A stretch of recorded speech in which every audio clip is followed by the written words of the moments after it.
আসসালামু আলাইকুম প্রিয় শিক্ষার্থী বন্ধুরা, কেমন আছো তোমরা? নিশ্চয়ই ভালো।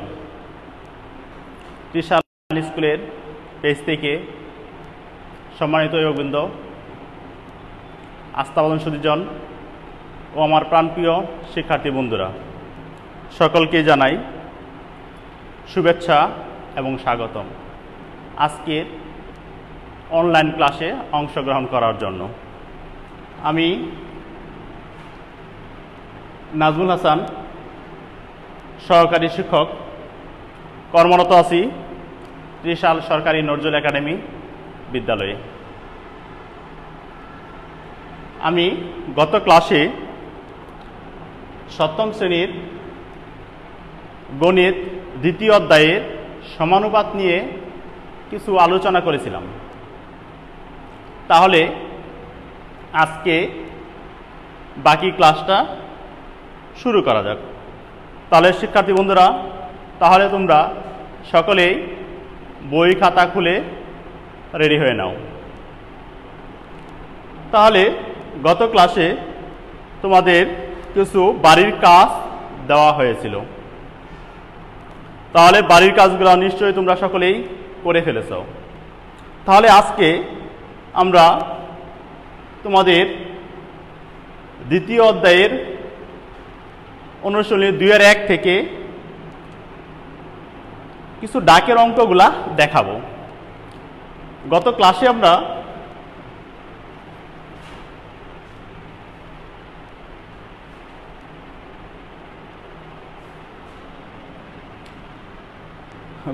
আমরা ধারাবাহিক অনুপাত সম্পর্কে আলোচনা করেছিলাম। তাহলে ধারাবাহিক অনুপাত দিয়ে আমরা কিভাবে ডাকের অঙ্কগুলা করব সেই বিষয়ে আজকে এই ক্লাস। তাহলে বন্ধুরা, তোমাদের বইয়ের 13 নাম্বার অঙ্কটা একটু খেয়াল করে নাও। 13 নাম্বার অঙ্কটায় তোমাদের ডাকটা ছিল ক ইস্টু, আমি একটু বোর্ডে লিখে নিচ্ছি। 13 নাম্বার অঙ্কের ডাকটাই ছিল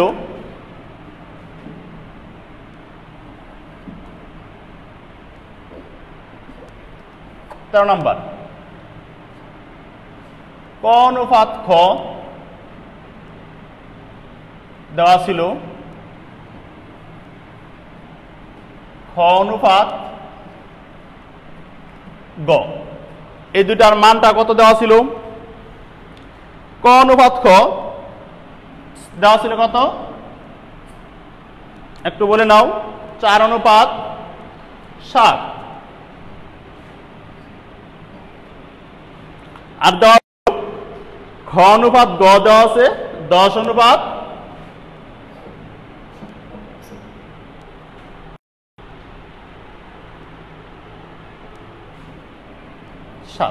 তাহলে এইখান থেকে আমরা ধারাবাহিক অনুপাত বের করব।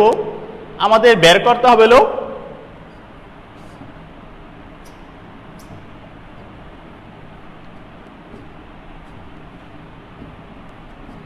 অনুপাত গ ইকুয়াল কত।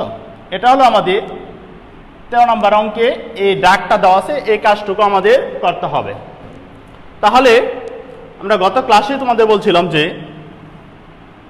তাহলে এই জায়গায় একটু খেয়াল করে দেখো, খ দুই জায়গায় আছে। প্রথম অনুপাতের ক্ষেত্রে ক অনুপাত খ সমান কত? 4 অনুপাত কত? তাহলে খটা প্রথম অনুপাতের ক্ষেত্রে শেষে, আর দ্বিতীয় অনুপাতের ক্ষেত্রে খটা দেওয়া আছে শুরুতে। তাহলে এই জায়গায় তাহলে আমরা বলছিলাম যে কি এই খ এর মান দুই জায়গায় কি করতে হবে? সমান। তাহলে সমান করতে গেলে দ্বিতীয় অনুপাতে খ এর মান যত আছে প্রথম অনুপাতে খ এর মান যত, এটা কি করতে হবে? দুইটাকে দ্বিতীয় অনুপাতে খ এর মান যত প্রথম অনুপাতকে তত দ্বারা, এবং প্রথম অনুপাতে খ এর মান যত আছে দ্বিতীয় অনুপাতে তত দ্বারা কি গুণ করে নিতে হবে। তাহলে দেখো, তাহলে আমরা বেস নিয়ে নেই। তাহলে এখানে প্রথম অনুপাত কি আছে? ক অনুপাত খ সমান সমান কত ছিল? 4:7। তাহলে 4:7। তাহলে আমরা এটাকে লিখতে পারি তাহলে এইখানে আমরা কি বলছিলাম, তাহলে এই প্রথম অনুপাতকে দ্বিতীয় অনুপাতের মানটা কি দেওয়া ছিল, ক্ষয়ের মাত্রা কত ছিল, দ্বিতীয় অনুপাত 10। তাহলে প্রথম অনুপাতকে কি করব, 10 দ্বারা গুণ করে নিব। তাহলে প্রথম অনুপাতকে আমরা কি করব, 10 দ্বারা গুণ করব। তাহলে 4 ইন্টু 10 অনুপাত 7 ইন্টু 10। তাহলে কত হচ্ছে, 4 10 40, 7 10 70। এটা হলো প্রথম অনুপাত। উপরে যে লেখা দিতে পারো,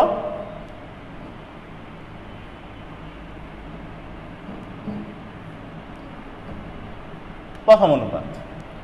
এখন একইভাবে আমরা কি করব, দ্বিতীয় অনুপাত।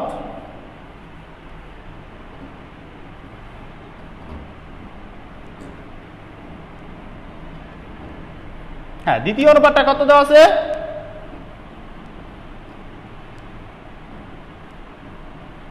খ অনুপাত গ। খ অনুপাত গ এর মানটা কত দেওয়া আছে, খ অনুপাত গ 10 অনুপাত 7। তাহলে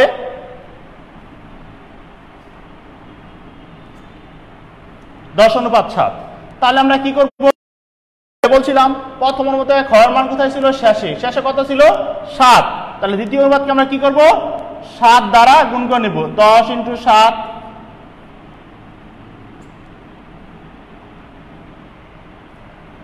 তাহলে 7 ইন্টু 7 সমান সমান কত হয়, 7 10 70 অনুপাত 7 7 49। তাহলে একটু দেখে নাও, প্রথম অনুপাতের ক্ষেত্রে ক্ষয়ের মান কত বাড়লো, 70। দ্বিতীয় অনুপাতের ক্ষেত্রে ক্ষয়ের মান কত পেলাম, 70। তাহলে আমরা এখন যদি ক্ষয়ের মান একটা লিখি, তাহলে আমাদের ক্রমিক সমানুপাতে আমাদের ধারাবাহিক অনুপাতের মান বের হয়ে যাবে। তাহলে ক্ষয়ের মান কত, এখানে 40, ক্ষয়ের মান 70, আর গয়ের অনুপাতে কত আছে, 49। তাহলে আমরা লিখতে পারি, সুতরাং ক অনুপাত অনুপাত গ কত কত পেলাম, 40 70 49।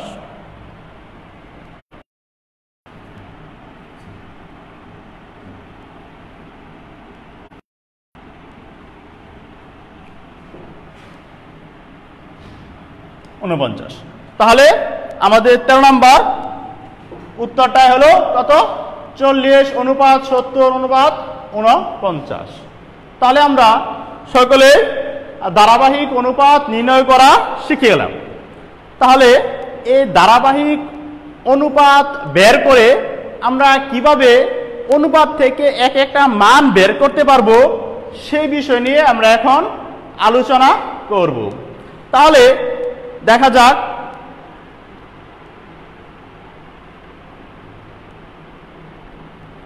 তাহলে তোমাদের বইয়ের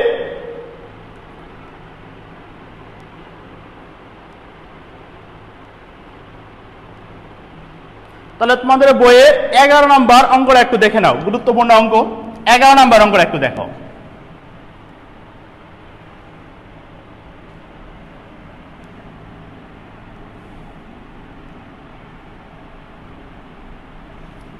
নম্বর অঙ্ক নাম্বার 11। 11 নম্বর একটি গুরুত্বপূর্ণ অঙ্ক দেওয়া আছে কত, তামা দস্তা ও রূপা মিশিয়ে এক রকমের গহনা তৈরি করা হলো। তাহলে ওই গহনায় তামা ও দস্তার অনুপাত দেওয়া আছে কত, 11 নম্বর দেওয়া আছে। কি কি দেওয়া আছে,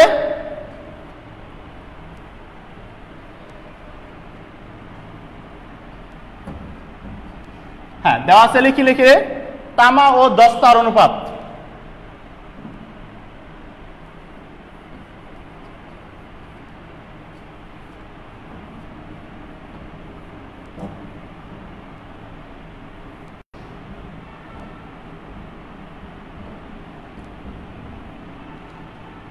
হ্যাঁ, তামা এবং দস্তার অনুপাত 1:2। আবার দেওয়া আছে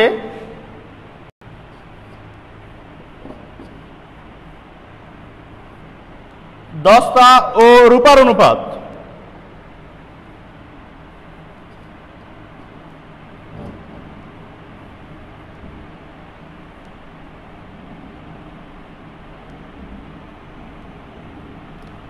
দস্তা এবং রূপার অনুপাত দেওয়া আছে 3:5।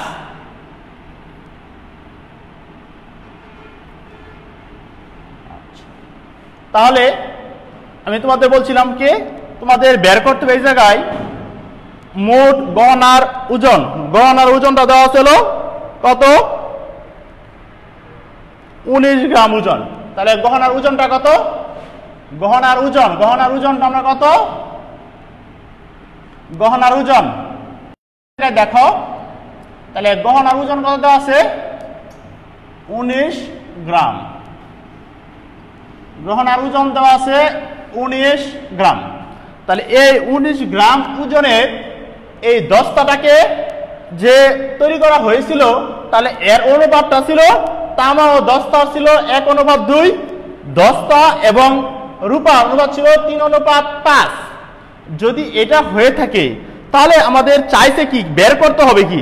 তাহলে এই ওজনের রূপার পরিমাণটা কত বের করতে হবে। কত?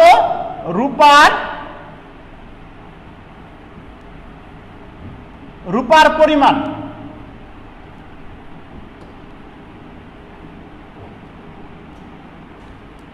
রূপার পরিমাণ এগুলো হচ্ছে।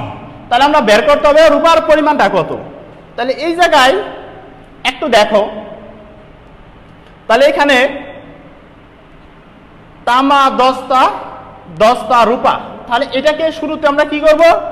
ধারাবাহিক অনুপাত তৈরি করে নেব। তাহলে ধারাবাহিক অনুপাত যদি তৈরি করে নেই তাহলে এখানে কি করতে হচ্ছে?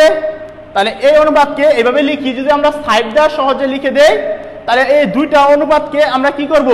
ধারাবাহিক অনুপাতে রূপান্তর করব। আমরা ধারাবাহিক অনুপাতটা কত ছিল? 1:2, 3:5।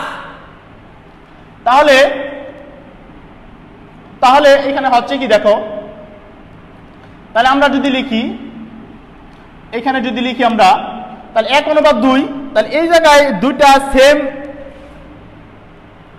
আমাদের একই কথা। কোন জায়গায় এখানে আছে দস্তা, এখানে আছে দস্তা। তাহলে এই দস্তার মানটা কি করবো? যে অনুপাত দুই জায়গায় আছে ওই দুইটা কি করবো?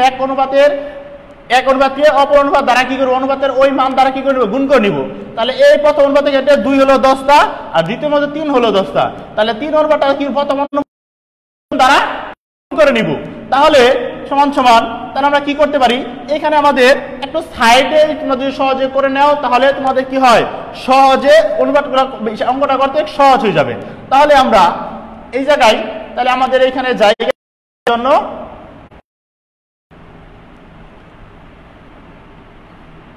জায়গা লেখা তার জন্য নিচে লিখতেছি। এখানে কত ছিল? 1:2 আর নিচের অনুপাতটা ছিল 3:5।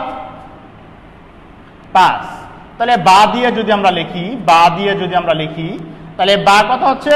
এটা প্রথম অনুপাতকে কি করব? 3 দ্বারা গুণ করব।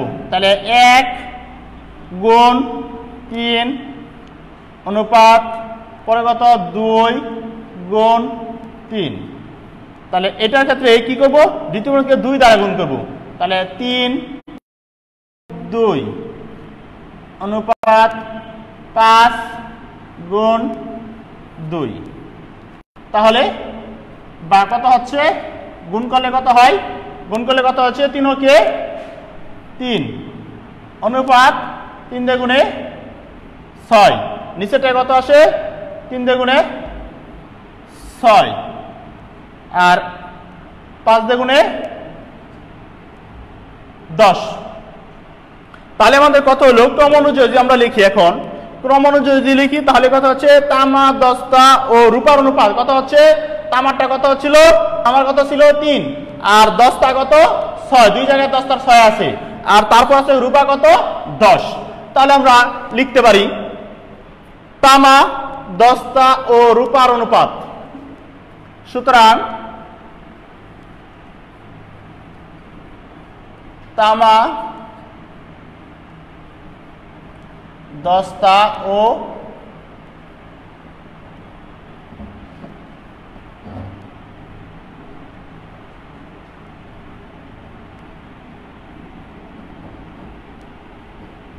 অনুপাত এক লাইনে না থাকাটার জন্য নিচের লাইনে লিখে দিলাম সমান সমান।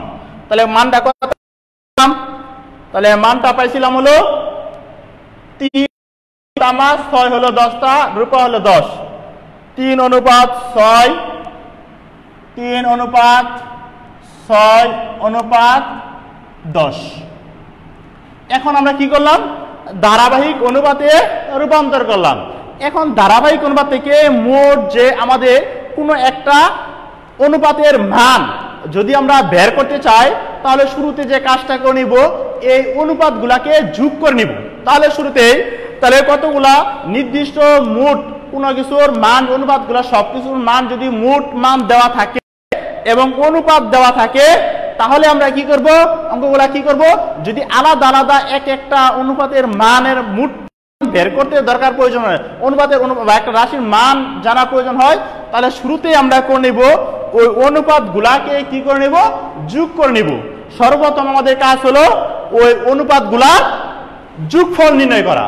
তাহলে শুরুতে আমরা লিখি, তাহলে এখানে কয়টি অনুপাত আছে, 3টি অনুপাত। তাহলে আমরা কি লিখব, অনুপাতগুলোর যোগফল।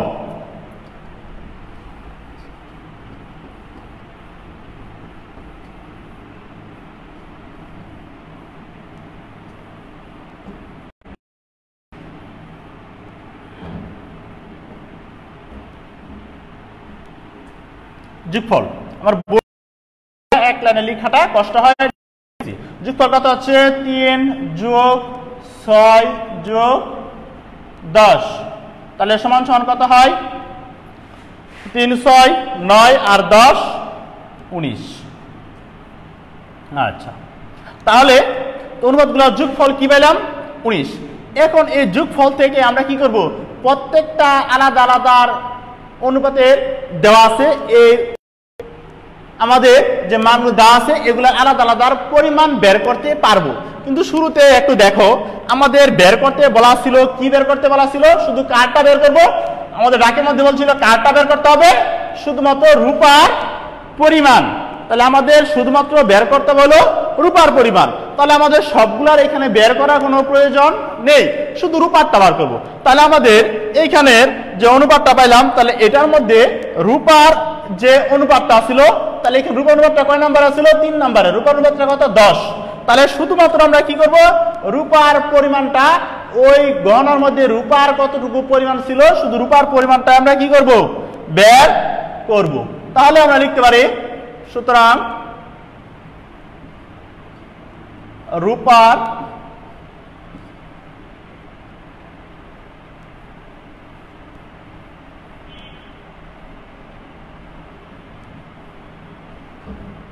পরিমাণ মোট। এখন প্রত্যেকটার আলাদা আলাদা পরিমাণ বের করতে গেলে আগে কি করতে হবে, ওই গণনার মোট কত ছিল, 19 গ্রাম। তাহলে কি লিখবো, 19 এর কি দিব, 19 এর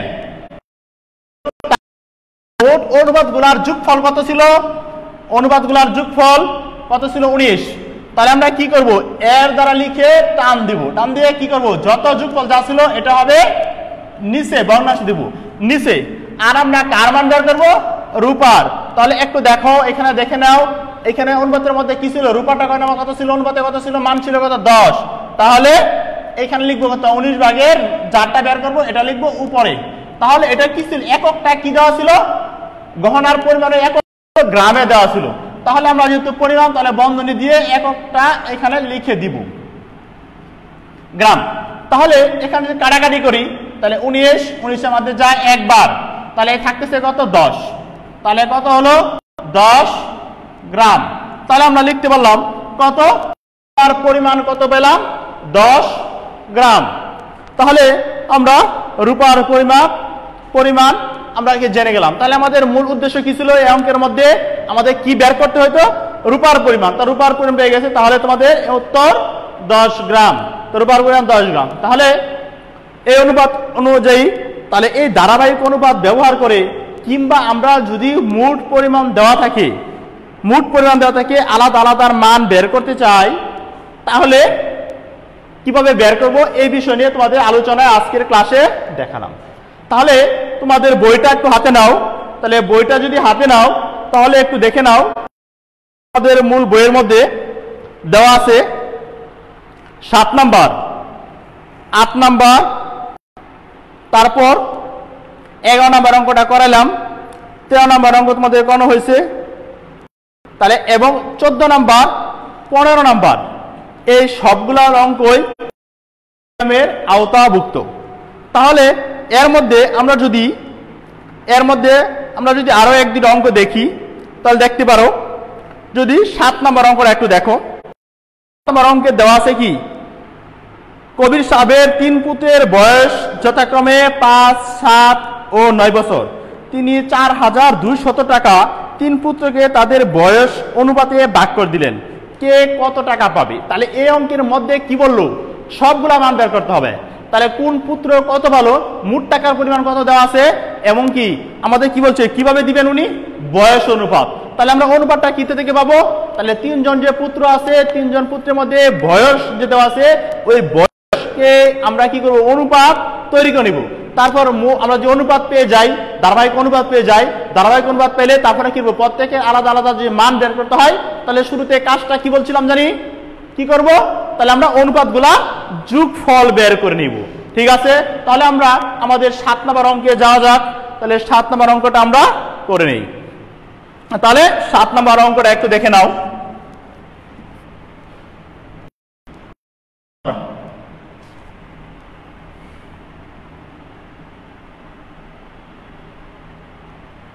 হ্যাঁ, 7 নম্বর অঙ্কটা তাহলে হ্যাঁ, তাহলে 7 নম্বর একটু দেখি। 7 নম্বর অঙ্ক তাহলে কি দেওয়া আছে, কবি সাহেবের পুত্রের বয়স দেওয়া আছে, তো তাহলে কিভাবে দিবে, বয়স অনুপাতে ভাগ করে দিলেন। তাহলে আমরা লিখবো কি দেওয়া আছে, কি দেওয়া আছে, 3 পুত্রের বয়স,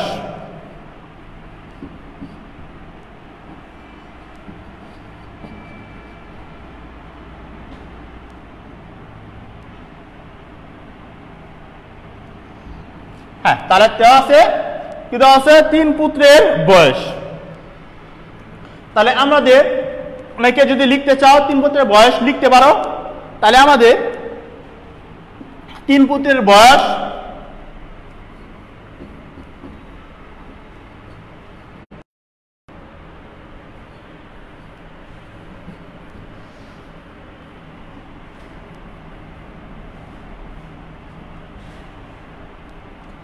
বয়স কত কত, বয়স যথাক্রমে দেওয়া ছিল কত, সমান সমান আমরা কমাতে কমাতে যথাক্রমে সারিবদ্ধ লিখলাম কত, 5, 7 আর কত দেওয়া আছে, 9 বছর। তাহলে আমাদের 3 পুত্রের বয়স যথাক্রমে ক্রম অনুযায়ী 5, 7, 9 বছর। তাহলে বয়স থেকে যদি আমরা কি বের করবো, অনুপাত বের করব। সুতরাং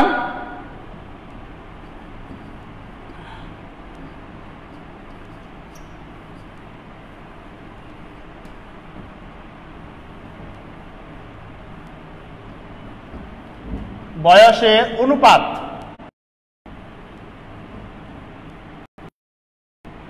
হ্যাঁ অনুপাত কত হবে, তাহলে 7 অনুপাত চিহ্ন দিতে হবে, 7 অনুপাত 5 অনুপাত 7 অনুপাত 9। তাহলে আমরা কি পেলাম, আমাদের অনুপাত পেয়ে গেলাম। তারপর আমাদের কি করতে হবে, তারপর আমাদের অনুপাতগুলো কি করতে হবে, যোগফল নির্ণয় করতে হবে। সুতরাং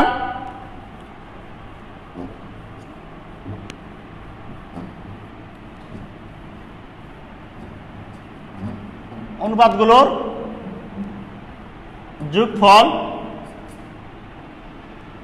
কত হচ্ছে, 5 যোগ 7 যোগ 9 সমান সমান কত হয়, 5, 7, 12 আর 9 21। 21। তাহলে এই অনুপাতগুলোর যোগফল পেয়ে গেলাম। তারপর কি আলাদা আলাদা বয়স নির্ণয় করব। তাহলে বয়স নিয়ে কত, মোট বয়স কত দেওয়া ছিল, মোট বয়স আমাদের কি করতে হবে, মোট টাকা দেওয়া আছে, মোট টাকা কত দেওয়া ছিল, মোট দেওয়া আছে টাকা দেওয়া ছিল হলো 4,200 টাকা। কত দেওয়া ছিল, 4,200 টাকা হলো দেওয়া ছিল। এটাকে ভাগ করতে হবে। তাহলে আমরা ভাগ করে নেই, তাহলে প্রথম পুত্র পাবে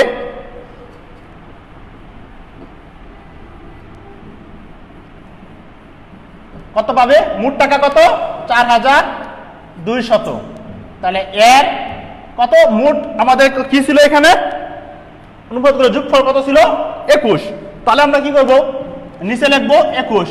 আর প্রথম পুত্রের ছিল, প্রথম পুত্রের দেওয়া ছিল কত 5। তাহলে আমরা কি করব 21 ভাগের 5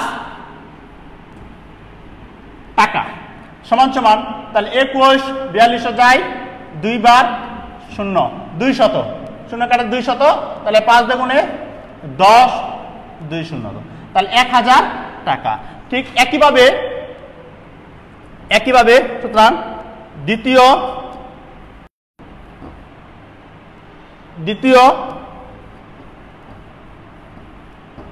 দ্বিতীয় পুত্র পাবে, তাহলে 4200 এর 21 ভাগের কত ছিল 7।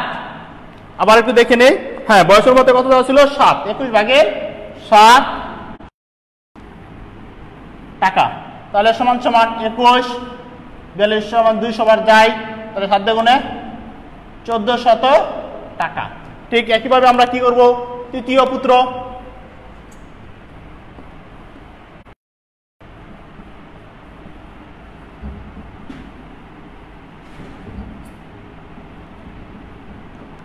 এর 21 ভাগের কত 21 ভাগের 9,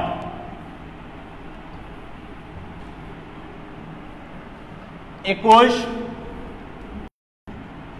9 দ্বিগুণে 18 00 1800 টাকা।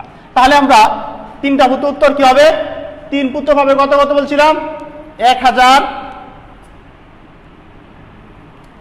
কত ছিল, দ্বিতীয় পুত্র 1400 1000 1400, তৃতীয় পুত্র হবে কত 1800 টাকা।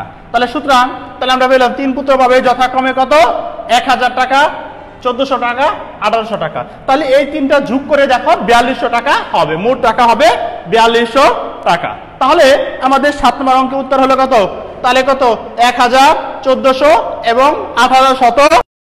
তাহলে তোমাদের একটু আগে বলছিলাম যে আমাদের 7 number 8 number 11 number 13 number 14 number 15 number এই অঙ্কগুলা কি একই ধরনের।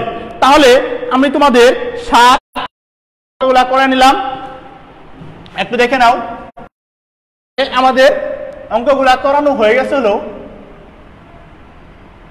তাহলে আমরা অঙ্কগুলা করাইছি 7 নাম্বার, আমাদের হলো 7 নাম্বার, তারপরে করানো হয়েছে হলো 11 নাম্বার, তারপর আমরা 13 নাম্বার। এই 3টা অঙ্ক আজকের ক্লাসে তোমাদের বুঝে নিলাম। তাহলে তোমাদের বাড়ির কাজ,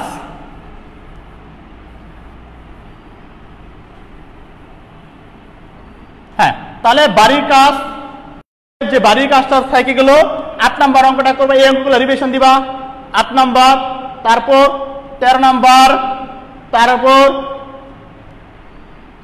13 নাম্বার করানো হয়ে গেছে। 8